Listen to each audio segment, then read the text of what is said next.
Eckersley. Gibson swings and a fly ball to deep right field. This is going to be a home run. Unbelievable! A home run for Gibson. And the Dodgers have won the game 5-4. I don't believe what I just saw. I don't believe what I just saw. Is this really happening, Bill? It is happening, and they've got to help him home. The third base coach, Joe Malfitano, had to give him a little push, and all the Dodgers are around home plate. I don't believe what I just saw. One of the most remarkable finishes to any World Series game. A one-handed home run by Kirk Gibson, and the Dodgers have won it 5-4. I am stunned, Bill. I have seen a lot of dramatic finishes in a lot of sports, but this one might top almost every other one. It was a moment that we have never seen before, and the Athletics are obviously stunned too, Jack, but they're gone, and they've got their heads down. How can he do it? Kirk Gibson, Transamerica salutes you. At Transamerica, the power of the pyramid is working for you folks. It was simply one of the most dramatic moments ever in the history of sports. Regular season, postseason, baseball, football, hockey, you name it. This is one of the most dramatic moments ever in sports, Bill. And these fans here are standing ovation for Kirk Gibson. He started Jack in spring training when Gibson was mad because someone had put pine tar in his cap. And he said, hey, I'm here to play baseball. And that turned that whole Dodger team around. Now they're going to play tough baseball. Will you give me a slap alongside the head so I can realize that what I saw is the truth? Well, the Dodgers used the Athletics weapons to win the ball game with 2 home runs. Unbelievable. 5-4 Dodgers. The final score, Los Angeles 5. The Oakland Athletics 4.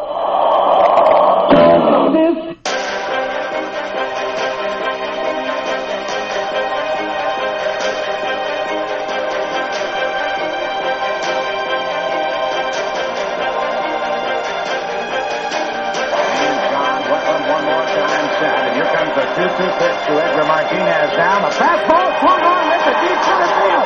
Freddie Williams goes back, and it is! Get out the right way, and the first is fine grab ball. It is a grand salami, and the Mariners lead it 10-6. I don't believe it.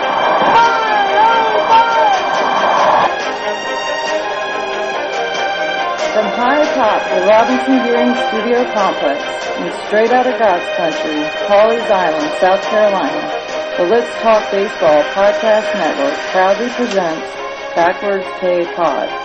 And now, here's the host of the show, Jake Robinson. Good moment, baseball universe. Hola, konnichiwa, bonsoir, and good night, mate. To my international seam heads out there, all my Canadian, American, UK listeners, what is up?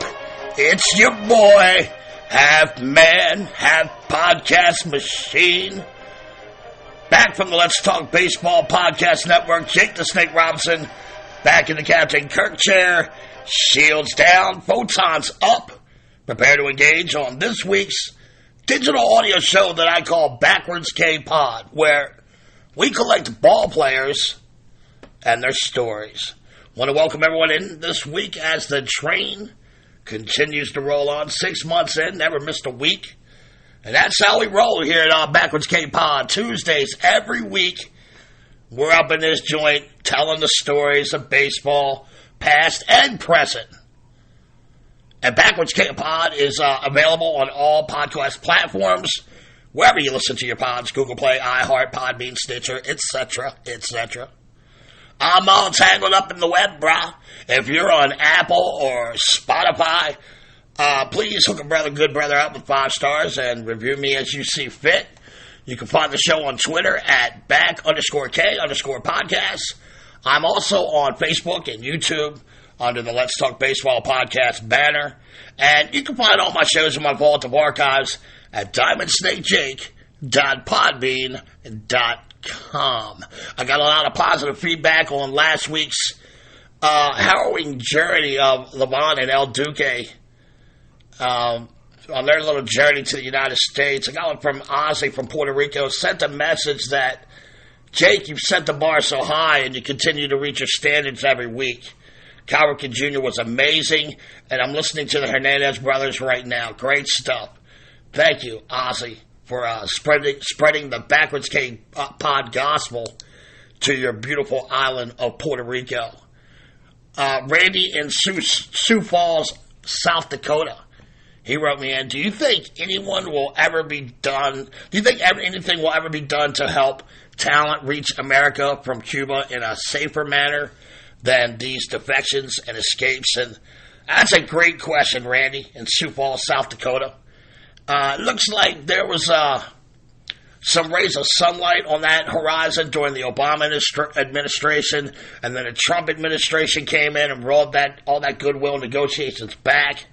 And honestly, I haven't heard any word out of the current administration about it. Truth is, we got a two-party system that's broke right now in this country, in my opinion. So, I don't see anything positive on that front in the near future, quite honestly. And thank you for the question, Randy. And thanks for listening. Sioux Falls, South Dakota. Who would have thunk it? Never been there. Sounds beautiful, man. So, yeah. If you want to ask the show a question, drop a comment. You can email the show at backwardskpod@gmail.com. And I think that's about everything. Please remember to share, like, subscribe, and download. Keep the content free. And with that, I'm going to get right after it. Let's dig into this week's topic, Dodger Stadium at Chavez Ravine. And I'm going to keep it 100 with you guys. I've never been to Dodger Stadium. My knowledge of it was very limited to basically the little nuggets of fact that Vince Scully used to speak about on his broadcast. But really, other than that, I know very little. Well, I knew very little about the West Coast Sports Palace going into this. And I love topics like that. I kind of like to just jump in these rabbit holes of history, and who the hell knows what you come up with, quite honestly. However, there is like this dark, deep-seated underbelly of time that lives under that stadium's very foundation. A prologue to the beginning of Los Angeles Dodgers baseball that I kind of feel like it's been swept under the proverbial rug of history, and one that I would surely be remiss to ignore if I'm going to tell the story of Dodger Stadium. And some of you may remember in the 1982 hit horror movie, Poltergeist, a cookie-cutter community is built over an old cemetery. And the sins of the past, they come to revelation, and the audience figures out that community probably should have never been built in the first place. And alas, in many respects, Dodger Stadium, for me, now kind of has that feel and story arc for me after the research. And I'll tell you what happened. In order for Dodger Stadium to be built, the city of Los Angeles expelled over 1,800 Mexican-American families from their homes, livelihoods, and community. And by doing so, they destroyed 3 vibrant communities. Now, Chavez Ravine is a huge canyon and a series and a network of hills and gullies in Elysian Park. It's named after Julian Chavez, a 19th century city councilman who owned land along the LA River. And the land was originally used as the city's first Jewish cemetery.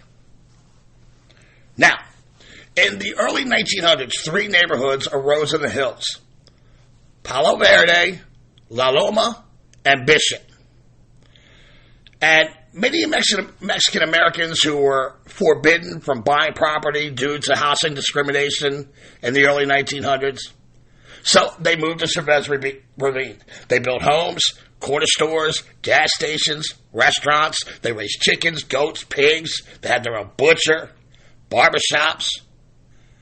And by 1913, more than 250 Mexican-American families had made the ravine their home.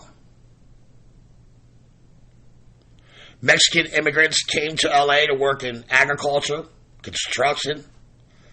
Most of the homes were built by their original owners on plots of land that they legally obtained. They paid taxes. Their kids went to schools. And they watched as the neighborhood and their children grew around them. Now, the neighborhood, it didn't have paved roads, street lights, or electricity in those humble beginnings. On Saturday nights, the teenagers like to stand around lit trash cans and watch the city down below. And the city of Los Angeles, at this time, is beginning to boom. City Hall was built in 1928. The police department opened an LAPD training academy in Chavez Ravine. And the police there were good. You know, they earned the trust of the community. They went out, they sponsored local sports teams. They had like these ice cream socials and sock hops. So, you know, they're trying to be good cops, you know, these LA cops here. The neighborhood, it even had like a Roman Catholic church. It had a bilingual newspaper. And it was a tight-knit community. Everybody was always looking out for one another. Well, during the Depression, anti-immigration, whenever, you know, especially whenever there's, you know, a money crisis in this country, anti-immigration reared her ugly American head. And look, I'm just letting you know that we don't whitewash history here at Backwards K-Pod. I give it to you straight. All of our accomplishments and warts as a country. So, if you're one who can't handle the realities of American history, you might want to check out here. I keep it real deal Holyfield around this piece. I feel like if you don't know your past, you're doomed to repeat. And this story has a lot of parallels with what has been going on around here for almost, you know, the last decade. So, where was I? Okay. During the Depression, the Mexicans were blamed for stealing American jobs and taking government aid. Sound familiar? Groups like the American Legions and veterans of foreign wars demanded the deportation of these immigrants. The city Gestapo, city officials, they went door to door demanding citizenship papers. And hundreds of thousands of people were repatriated back to Mexico, including natural-born U.S. citizens. In 1937, Congress allotted funds for low-income housing. And a guy named Frank Wilkinson, he began looking to acquire land to construct a 10,000-unit public housing project to be called Elysian Park Heights. Local real estate developers, they viewed the project as like a socialist plot to reduce property value throughout the city. And by 1940, LA had swelled to around 1.5 million people. America was entering World War II, and the city was on edge. The U.S. Navy had built an armory in Chavez Ravine, and many of the mostly white naval recruits, they didn't like the cocky young Mexican youths walking around the gates in their pompadours and zoot suits. In June of 1943, the infamous Zoot Suit Wars spilled into the downtown and East LA streets when white sailors, the LAPD, and American civilians began clubbing and beating Mexicans. They stripped the kids of their clothes, they pissed all over their zoot suits, burning them all over the streets of LA.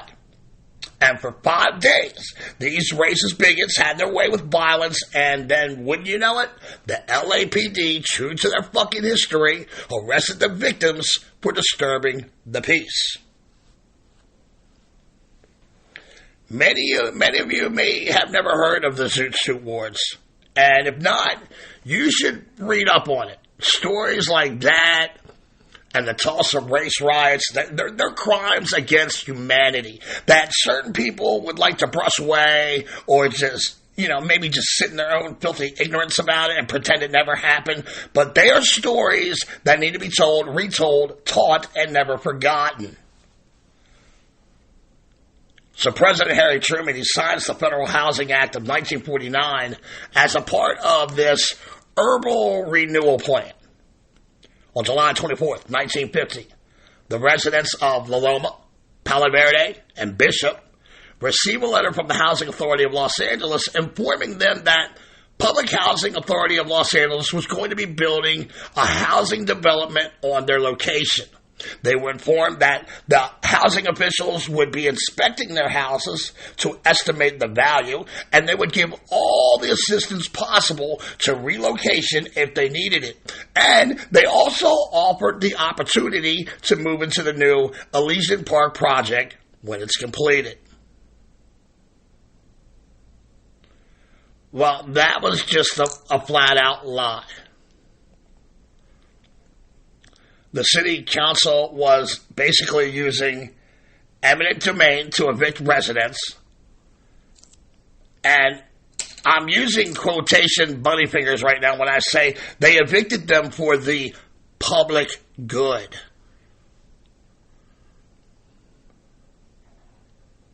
And, you know, even though these, like, shifty cockroaches, they said they could come back and be part of their stacking poor people on top of poor people project here, they forgot to mention the small print that prohibited both homeowners and non-citizens from claiming a new unit, which pretty much disqualified everyone in the three hoods. The Federal Housing Act specified that neighbors... the neighborhood, it couldn't be razed unless it was deemed a slum. Excuse me. And basically, there was nothing that anyone could say that would make anyone consider these three neighborhoods slums. The street infrastructure was poor, but that's just because the city engineers and the council, they never gave a shit. Other than the roads, these were pretty vibrant neighborhoods. And some residents, they did take the $17,500 payoff, and they sold their homes, but most of them protested. These were homeowners. They didn't want to rent. They certainly didn't want to live in public housing. They attended these planning commission meetings, and they began to picket City Hall. And basically, the planning commission, they ignored the protesters, and they authorized the demolition of the three communities. A local judge reduced home values from $17,500 to $10,500 for those who didn't sell in the beginning. Properties were condemned, and the bulldozers came into Chavez Ravine. And at this time, the LA Times began printing propaganda articles warning that public housing would increase juvenile delinquency. In 1951, the city council voted down the public housing deal, as did the Los Angeles voters. The Housing Authority argued that since they already had a contract with the federal government, the project could move forward. But when it was revealed that Frank Wilkinson and Housing Authority architect Richard Neustra were both Communist Party members, support for public housing, it withered away. And, you know, what country do I live in? That's crazy. A group called Citizens Against Socialist Housing, CASH. They claimed that public housing was a communist plot to destroy America. Wilkinson was fired. And the city elected new mayor Norris Polson in 1953. And his first action was to cancel the Elysian Park Heights housing project.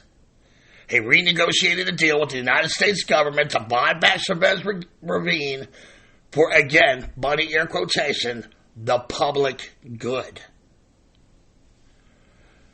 But by this time, there was only about a dozen families remain who were steadfastly remaining in their homes. Maybe their patience was about to win out and they would be given a reprieve since the housing project was dead. Unfortunately, their fate was being determined 3,000 miles away in Brooklyn, New York. Walter O'Malley, owner of the Brooklyn Dodgers, he wanted a stadium. Ebbets Field had a severe parking problem. I think it sat like 40,000 people, but they only had enough for like parking for like 700 cars. I mean, it was bad. And, you know, Ebbets was beginning to show her age.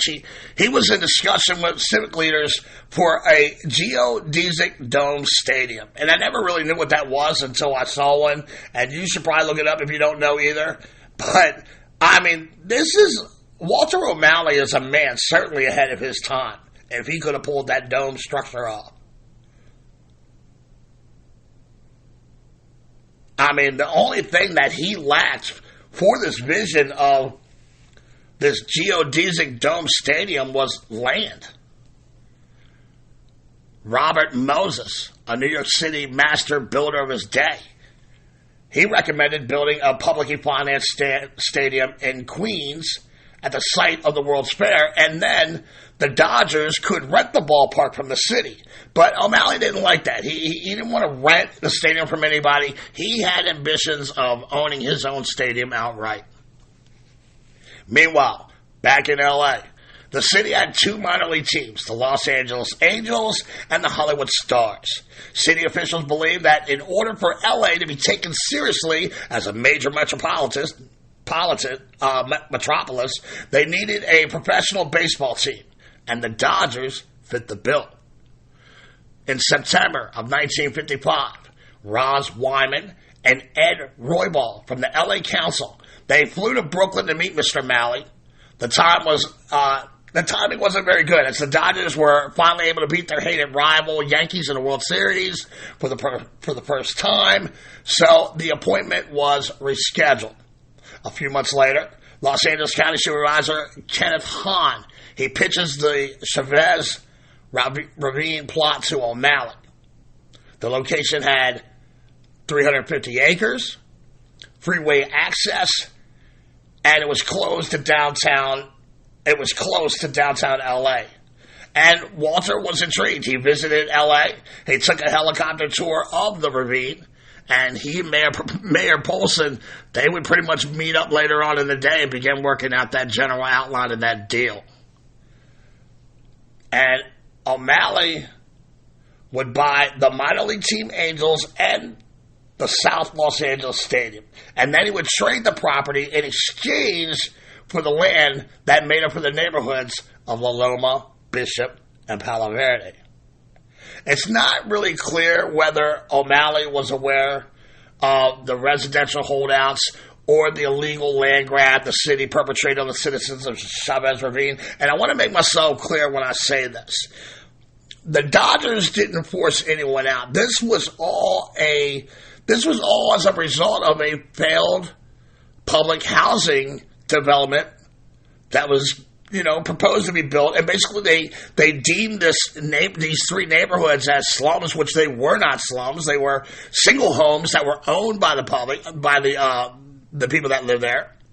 They had businesses, education, doctor facilities for medical care. They were three thriving neighborhoods. They deemed them as slums. They were supposed to build these project buildings. It never happened. The Dodgers came in and got the remaining property. They came in, pretty much swooped in after the deal went bad.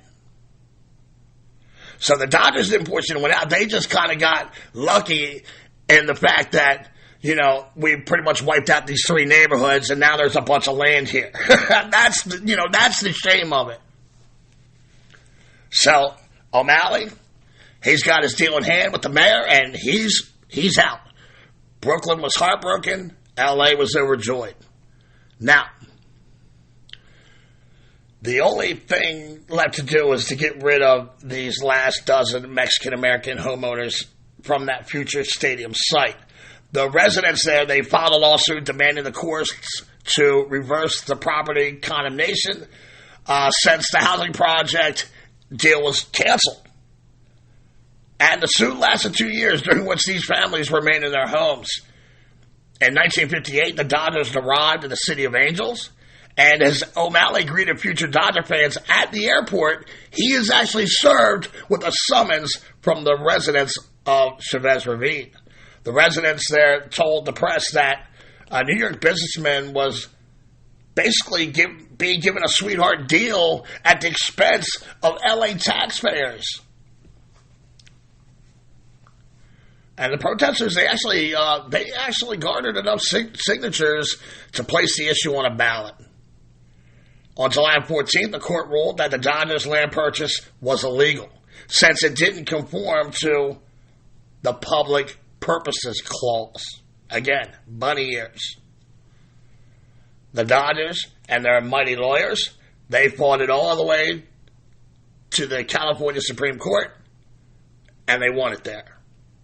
Now, Abrada and Manny Archiga, they were the last family. They remained in their Palo Verde home, and in early 1959, their legal appeals were exhausted. They were given 60 days to leave the property. It had been 40 years since they built this home with their own hands, and they're paying taxes like good citizens should. They wrote a letter to the Daily Mirror stating, "I haven't anything against the Dodgers, but if they want my land, they should make a fair and reasonable offer for it." On May 8th, 1959, sheriff vehicles arrived with moving vans and a bulldozer to take out the last remaining homes. The Archigas, they locked themselves in their house and they nailed the front door shut with, people out front of their house, the media. I mean, it's a madhouse. A deputy comes, he kicks down the door, the windows were smashed. You got babies and women crying and protesting, and the men, they pretty much barged inside, cut the phone lines, and removed furniture, while reporters pretty much stood out in front of the yard snapping photos. And it took 4 hours to bring the daughter out, kicking and screaming bloody murder. They arrested her for disturbing the peace. She's disturbing the peace. Gotcha. As the Archigas departed the house, a bulldozer knocked it off its foundation, killed several chickens. That's nice. The destruction took about 10 minutes, and all Manny and his wife could do was watch in horror. Newspapers ran articles about the U.S. government running amok. They were offered lodging at a public housing complex, and they refused. They were homeowners. They didn't want to live in the projects. The Archigas insisted on the original 17.5 estimate, but the city attorney kept saying, nope, it's 10.5 now, that's non-negotiable.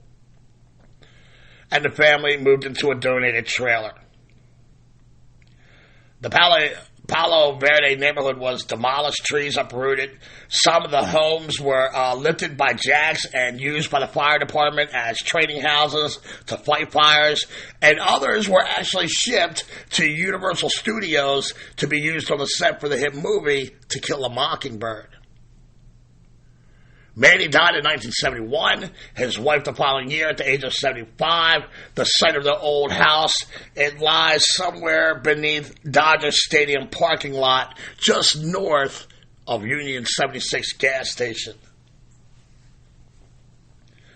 And it left a little sidebar here, it left a bad taste in a lot of Mexican-American fans. They were not Dodger fans for the longest time because of the history of that stadium. And again, I say to you that it really wasn't the Dodgers' fault, but the whole backstory of it all and how they became, how it became what it became. And really, it would take Fernando Mania to win a lot of Mexicans back into the arms of the Dodgers. True story. And there will be a pod, of course, about Fernando Mania one day.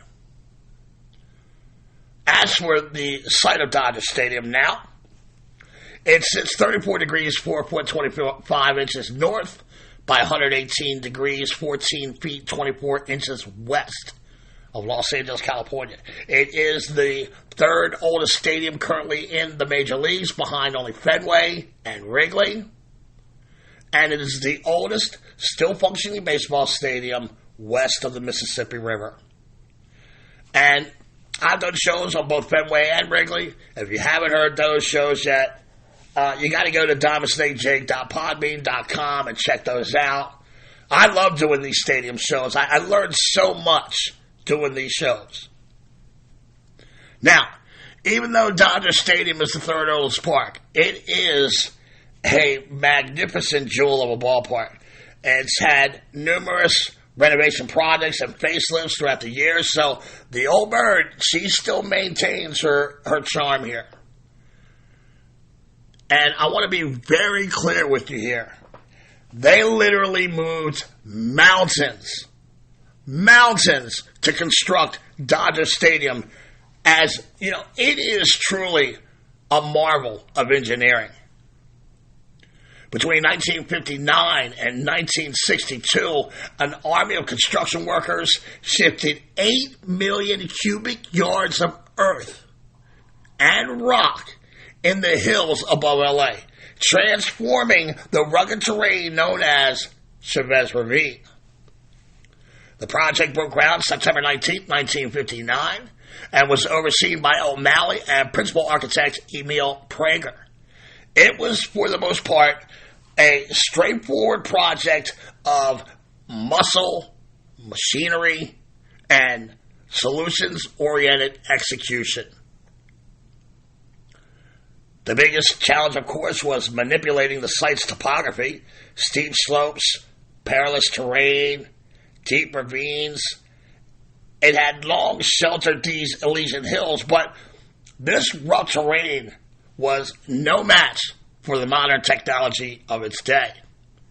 In a span of a little less than 31 months, 19 giant earth movers had relocated over 8 million cubic yards of earth, flattening hills, filling in gullies across the 350-acre site.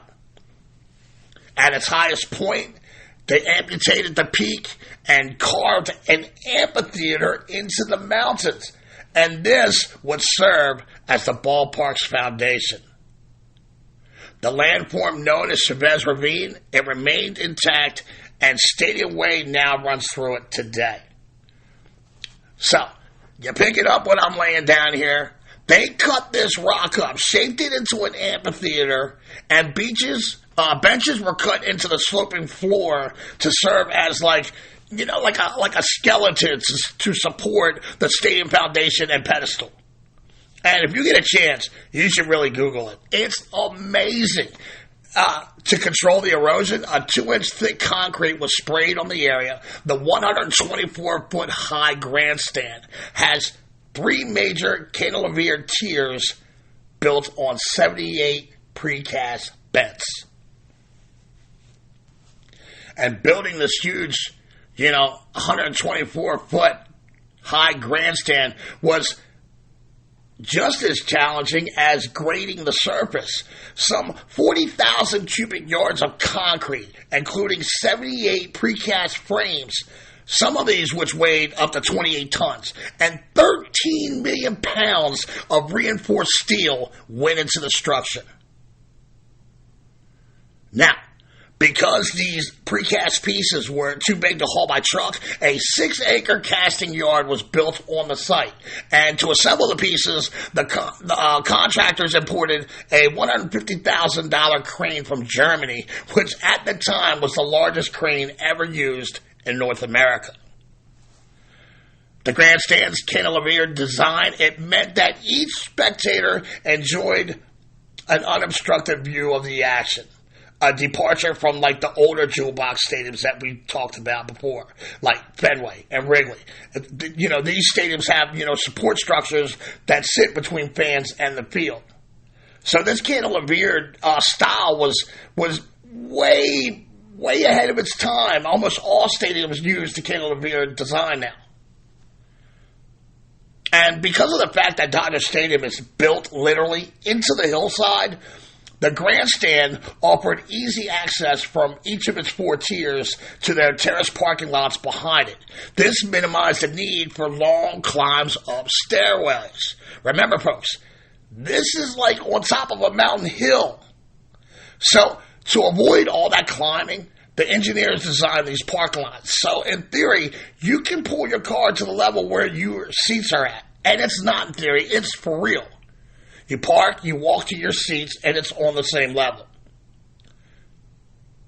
In fact, Mr. O'Malley originally considered having like drive-in sections where you could literally sit in your car and enjoy a Dodger dog and the game. But, they later scrapped that idea. Now, I'm going to be honest. During my research, one of the few complaints about Dodger Stadium is the traffic in and out of the stadium. And I'll hit on that in a little bit. And I'll see if I can't offer some secrets to beating that traffic situation that is Dodger Stadium. And Dodger Stadium was the first 100% privately funded Major League Stadium to be built since Yankee Stadium back in 1923. And it would be the last one built until Oracle Park in San Francisco opened in 2000. The cost of construction on Dodger Stadium was $23 million, which is about $206 million in the 2022 economy. The tops of many of these ridges in Chavez, they were removed, and the soil was used to fill in sulfur and cemetery ravines. And that was done to provide like these level surfaces for not only the stadium, but the massive parking lots on different levels of the hillside. In fact, a local elementary school in the former neighborhood of Palo Verde that I mentioned earlier was simply buried rather than razed, and it now sits beneath the parking lot northwest of third base.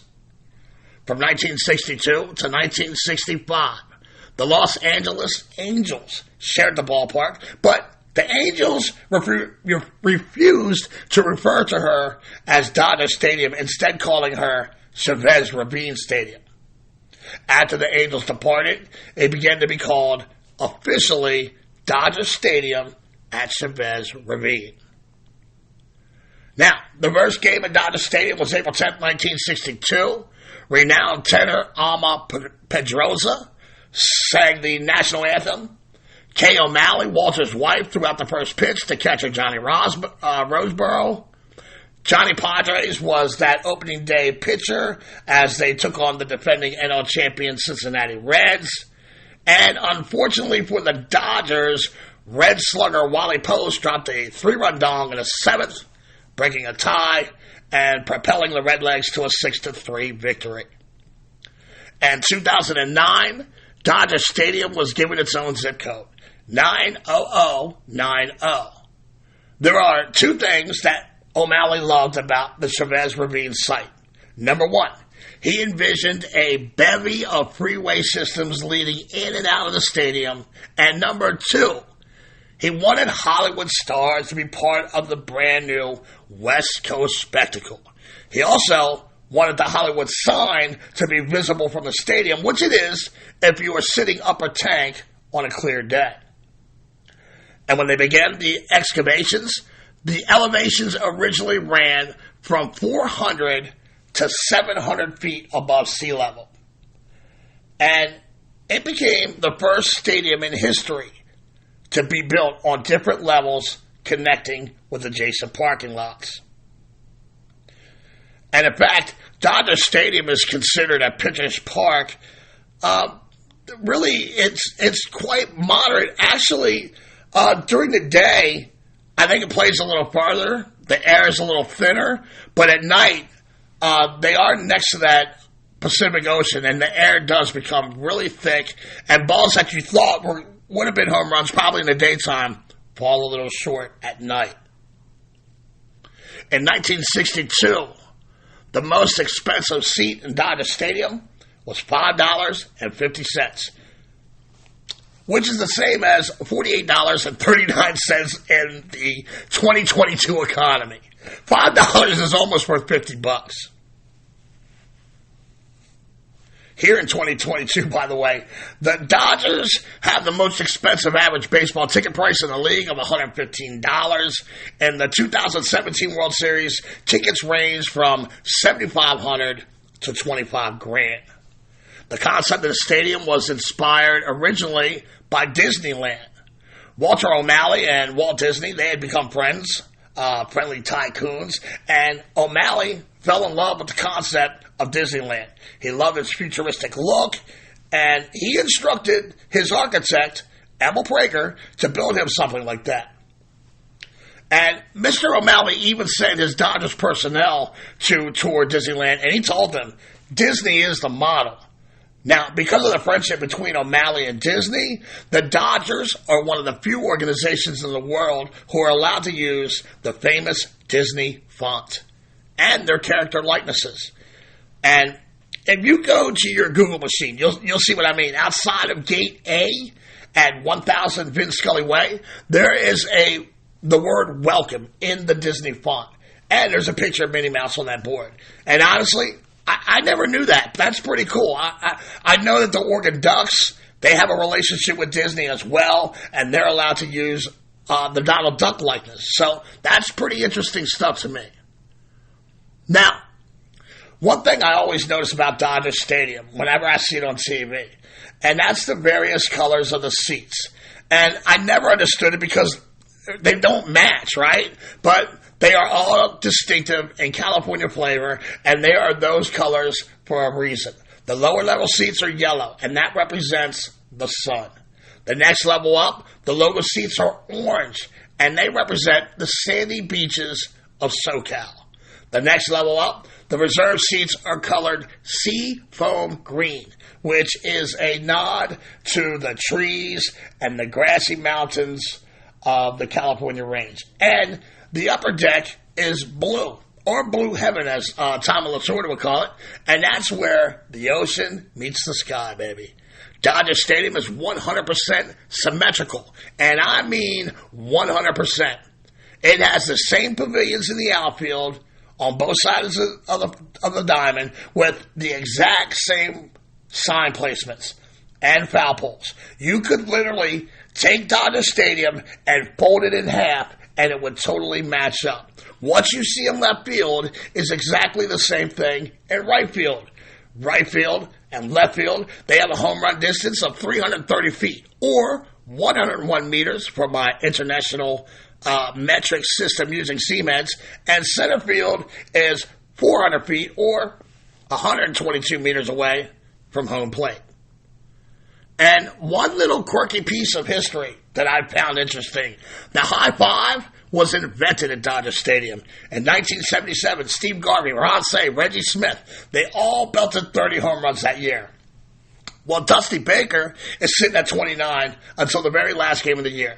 And after finally dropping that glorious dong, Dusty touched home plate, and rookie Glenn Burke was standing there with his arm extended in the air. And Dusty, not knowing really what to do, he just reached up and he slapped the rookie's hand for the first ever high five.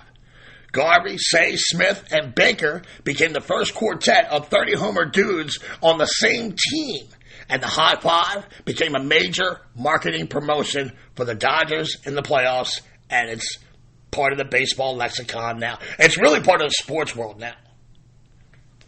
In 1962, the Dodgers buried a time capsule full of memorabilia and swag from the 1959 World Series, as well as the inaugural 1962 opening day of the ballpark. The time capsule is located in the upper deck behind a metal plaque. And speaking of plaques, there's a few of them throughout the stadium commemorating some of the longest home runs in the stadium history. And these ones are kind of outside the stadium.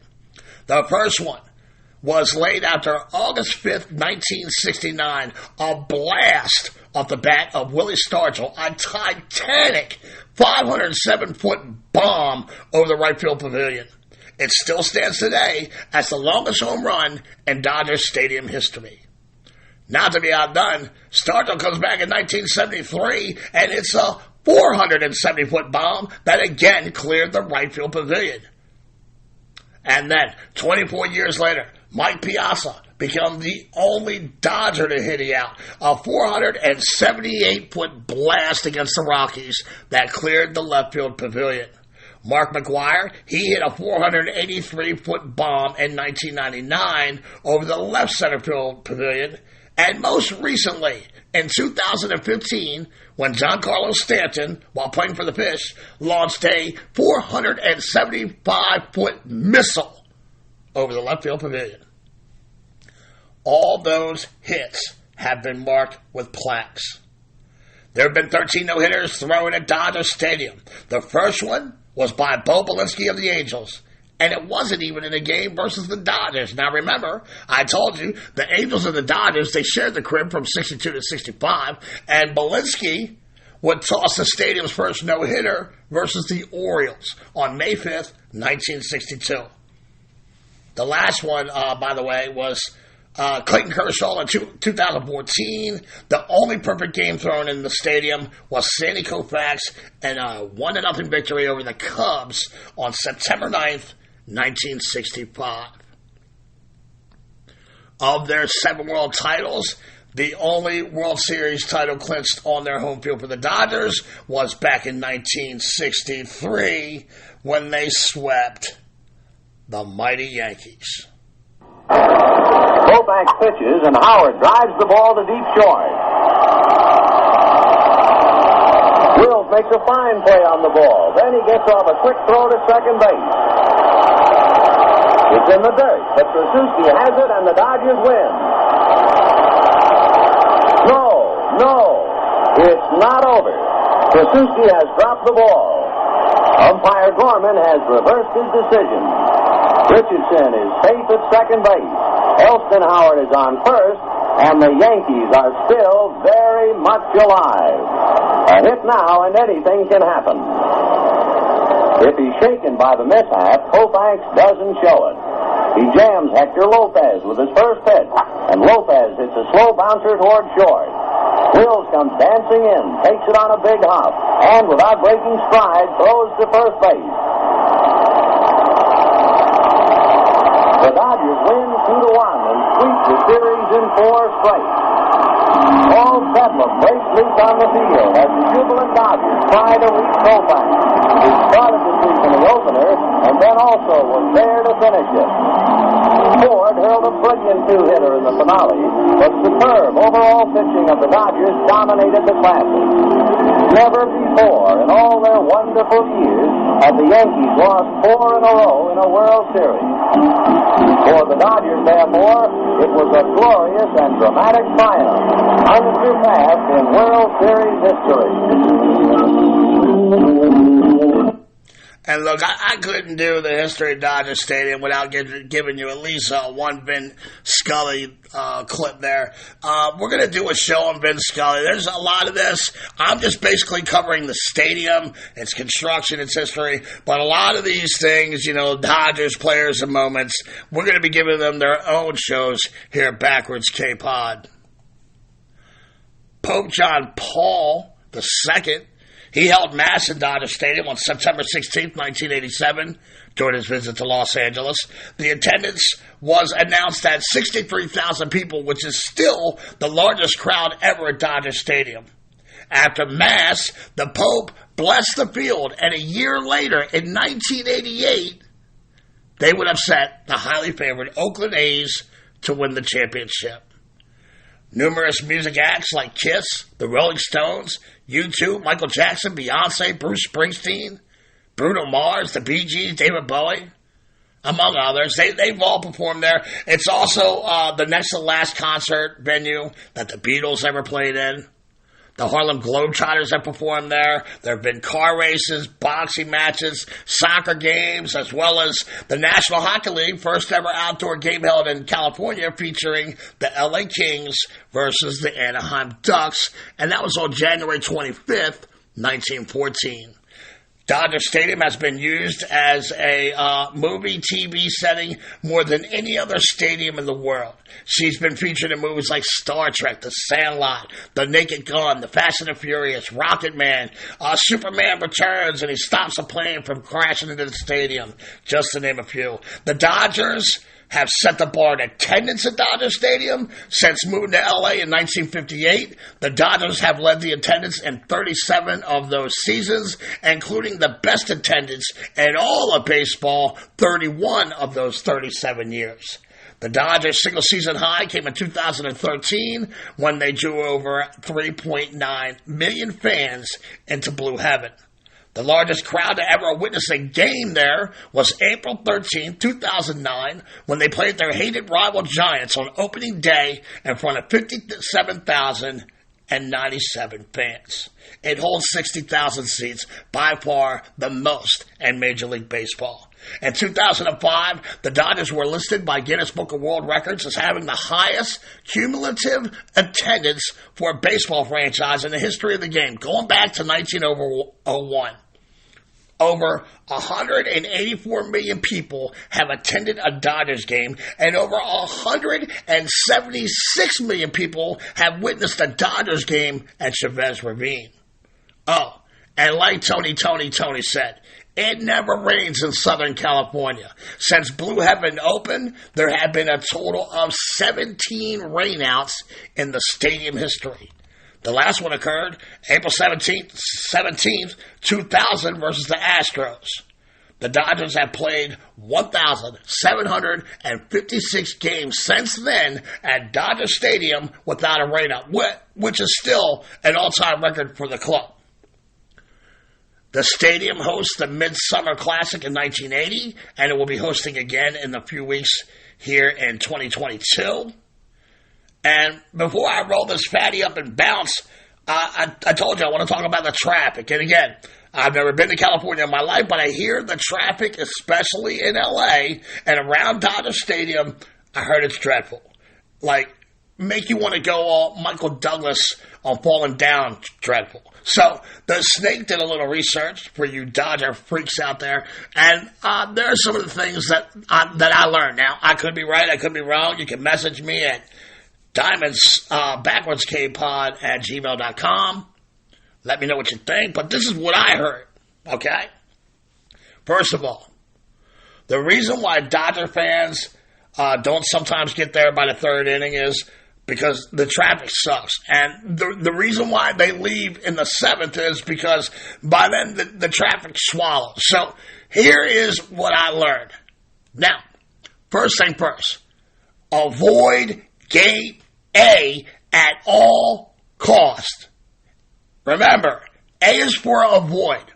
Try to get to Dodger Stadium as early as you can, but trust me, avoid gate A. It's ill-situated, and it gets hammered by traffic. Also, have a plan and a Google Maps at the ready before you leave to go there. You're going to need to know where your seats are because, as I explained to you, the parking lot is on certain levels, of wherever you park, wherever your seats are. So you want to get the lot closest to your seats unless it's gate A. And if you're a Dodger Stadium virgin, you're going to need Google Maps to navigate through the networks of gates and parking. From my research there, appears to be good gates as well as bad gates at Chavez Ravine. Gate D, or the Academy Gate. It seems to be the best gate to park in.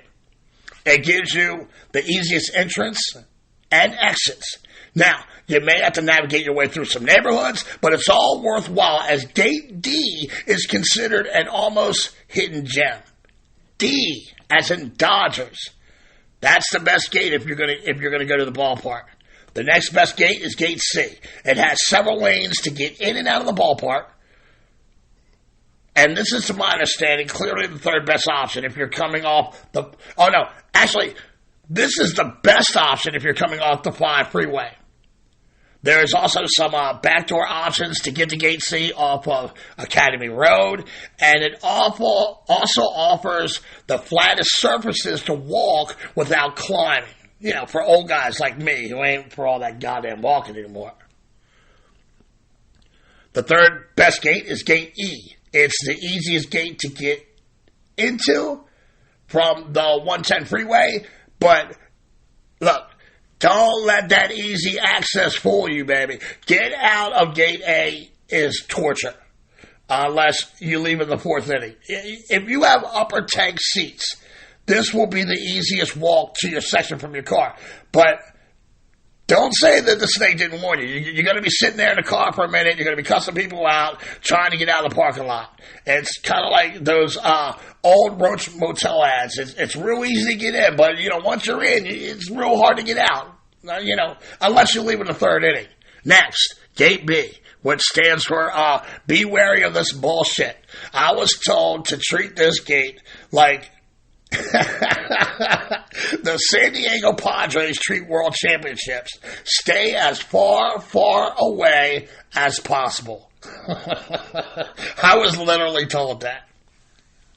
And while the faces of Dodger Stadium continues to change throughout the generations, as do the fans of Dodger Stadium,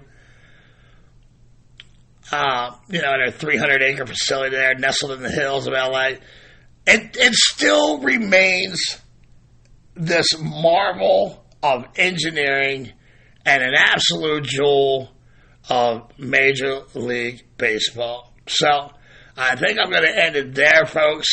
What an amazing ballpark. And it's hard to believe that she is the, third oldest stadium in Major League Baseball, because she just gets sexier and sexier with age. The Dodgers in the last decade have pumped hundreds of $1 million into her. And you can look it up and see all the major upgrades they're continuing to do. Just last week, they cut the ribbon on a beautiful Sandy Koufax statue outside Centerfield Plaza. So, yeah, Dodger Stadium. Wow. Man, that's just fascinating stuff. I learned so much. I want to thank you for sharing the platform, allowing me into your podcast machine to present it to you. Don't forget to like, share, subscribe, follow if you haven't already. I'm all over the web, easy to find, diamondsnakejake.podbean.com. If you want to share or listen to the vaults of expanding archives, available on all podcast platforms. And I implore you to check out more about Dodger Stadium. It's got a complex history. There are plenty of books out there, and the Dodger Nation channel is chock full of info on all things Dodgers, including the stadium. I never got the guy's name on there, but who was the host, but it's called Dodger Nation on YouTube, and that guy really knows his stuff. Spread the good word about your good brother Jake the Snake Robinson and Backwards K Pod as the train rolls on. Next city, next topic. So let's see, my calendar here. Next week, we go to Savannah, Georgia, and we talk about those wacky, talented ball players, the Savannah Bananas. But hey, that's another story for another pod here at Backwards K-Pod, where we collect ball players and their stories. Parents, if you see your kid sitting on the couch looking bored as AF, please take him or her outside and play a game of catch. Thank y'all for coming out. God bless, and win the day.